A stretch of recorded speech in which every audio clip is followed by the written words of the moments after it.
ஏங்க மணி என்ன ஆகுது? கை வலிக்கும்ல, அப்புறம் ஒர்க் பண்ணலாம். என்னங்க தண்ணி குடிங்க. இல்லை அஞ்சலி, முக்கியமான ஒரு மெயில் அனுப்பிக்கிட்டு இருக்கேன்.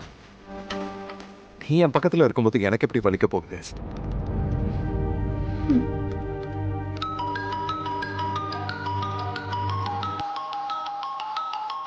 அக்கா, ஹலோ, சொல்லுக்கா. ஆ அஞ்சலி, சொல்லு. எப்படி இருக்க?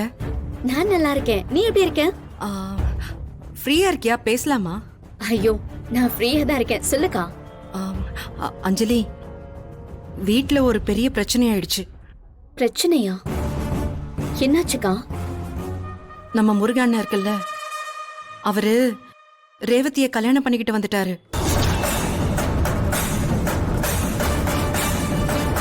அக்கா, என்ன சொல்ற? முருகனை கல்யாணம் பண்ணிட்டு வந்துட்டாரா?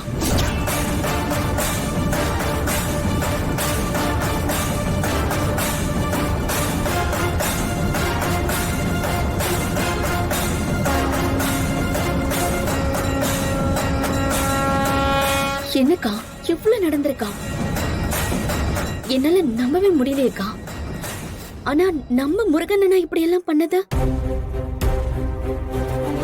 ஆமா அஞ்சலி, பாவம். ரேவதிக்கு நிறைய பிரச்சனை போல இருக்கு. அதான் அவங்க சம்மதத்தோட தாலியை கட்டி கூட்டிட்டு வந்துருச்சு. அக்கா, நான் அண்ணன் கிட்ட அந்த பொண்ணு லவ் தான்க்கா சொல்ல சொன்னேன். பார்த்தா கல்யாணமே பண்ணி கூட்டிட்டு வந்துருச்சா? பெரிய ஆளுதான்க்கா.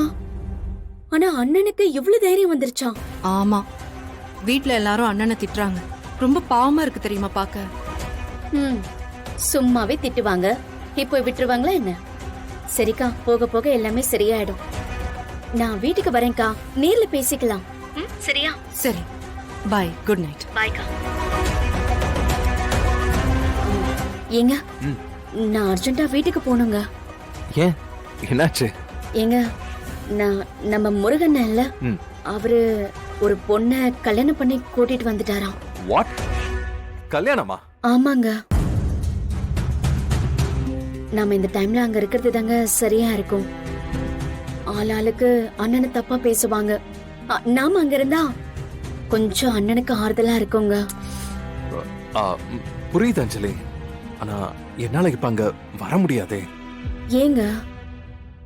எனக்கு இந்த ஐடி பார்க் விஷயம் என்னன்னு தெரியாம எங்கேயுமே போக விருப்பமே இல்ல. ஏங்க,